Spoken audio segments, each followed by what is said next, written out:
Λες σαν παππούς που τα λέει στα εγγόνια. Ξεκινάω να πάω 7 ημέρες. Ψηφίζω όλο το σχολείο. Ήμουνα πρόεδρος, αλλά μητασιών. Δηλαδή είχα βγει λαδωμένα, τους λάδωσα για να γίνω πρόεδρος.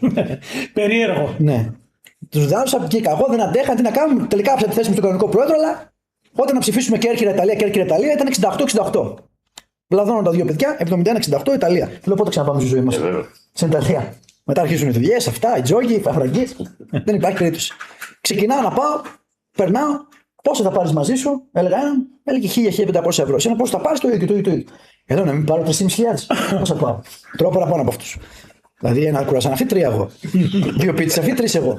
Λέω πάρω. Ένα παγωτό αυτή 4. Ξεκινάμε. Τότε στα πλοία είχαν μέσα προποτζίδικα. Κανονικά.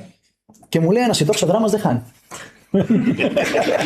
Τι ώρα φτάνουμε εμείς 3 ώρα το μεσημέρι, καθόμαστε εκεί ξέρεις που κάθεσαι εκεί στο room μέσα. Λέω δεν χάνει το ξαδράμας. Ναι. Πάω στον πράκτορα, λέω 2.300 άσου.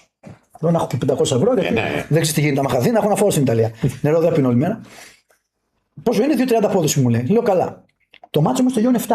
Τότε, αν θυμάσαι τα πρακτορία, έπρεπε να περάσει μισή ώρα για να σε πληρώσουν. Δεν πήγαινε κατευθείαν και επί τόπου το κασέρι. Είναι λεφτά παρά που βαζόμαστε. Θα κλείσει. Θα πρέπει να επιδείξει ο Παναγιώτης για να μπει στο πλοίο. 3-0 ημίχρονο. Τέτοιο 5-1. Πάω στο 90, λέω τον πράκτορα, σε παρακαλώ, πλήρωσέ με. Πόσο βγαίνει, δηλαδή.